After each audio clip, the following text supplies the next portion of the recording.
মানচিত্রের দিকে তাকালে মধ্যপ্রাচ্যের এক কোণে একটি অত্যন্ত সরু জলপথ দেখা যায়, যা দেখতে হয়তো খুব সাধারণ।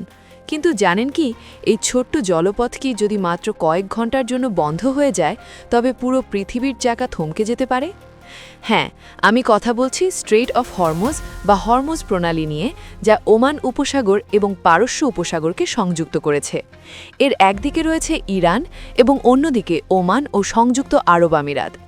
ভৌগোলিকভাবে এর সবচেয়ে সরু অংশটি মাত্র ২১ মাইল চওড়া হলেও বড় জাহাজ চলাচলের জন্য উপযোগী গভীর পানির পথটি মাত্র ২ মাইল প্রশস্ত, যার মানে হল বিশ্বের বিশাল বিশাল সব অয়েল ট্যাঙ্কারগুলোকে অত্যন্ত সরু একটি গলি দিয়ে যাতায়াত করতে হয়।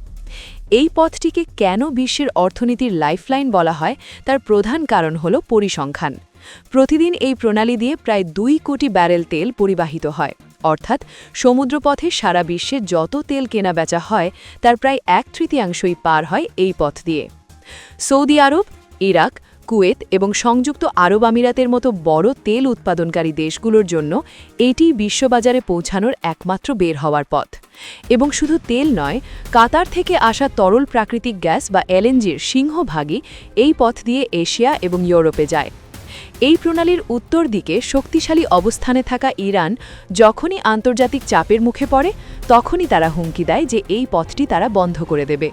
আর এটি হচ্ছে বিশ্বের জন্য সবচেয়ে বড় দুঃস্বপ্ন, কারণ এই পথ বন্ধ হওয়া মানেই বিশ্ববাজারে তেলের দাম এক ধাক্কায় আকাশচুম্বী হওয়া, যা প্রতিটি দেশে চরম মুদ্রাস্ফীতি ও মন্দা ডেকে আনবে। আমেরিকার 5th ফ্লিট বাহরাইনে অবস্থান করে মূলত এই পথটি পাহারা দেওয়ার জন্য, যাতে করে তেলের সরবরাহ কোনোভাবে বাধাগ্রস্ত না হয়। কারণ সৌদি বা আমিরাতের কিছু বিকল্প পাইপলাইন থাকলেও তা এই বিশাল পরিমাণ তেলের ভার বহন করার জন্য যথেষ্ট নয়।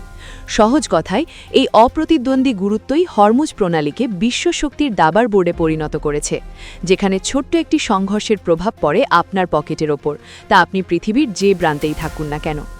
মধ্যপ্রাচ্যের এই সরু জলপথটি কেবল ভূখণ্ডকে আলাদা করেনি, বরং এটি পুরো পৃথিবীর অর্থনীতিকে এক সুতোয় গেঁথে রেখেছে। আপনাদের কি মনে হয়, এই জলপথের ওপর নির্ভরতা কি ভবিষ্যতে কমানো সম্ভব? আপনাদের মতামত কমেন্টে জানান এবং ভিডিওটি ভালো লাগলে লাইক ও সাবস্ক্রাইব করে আমাদের সাথেই থাকুন। ধন্যবাদ।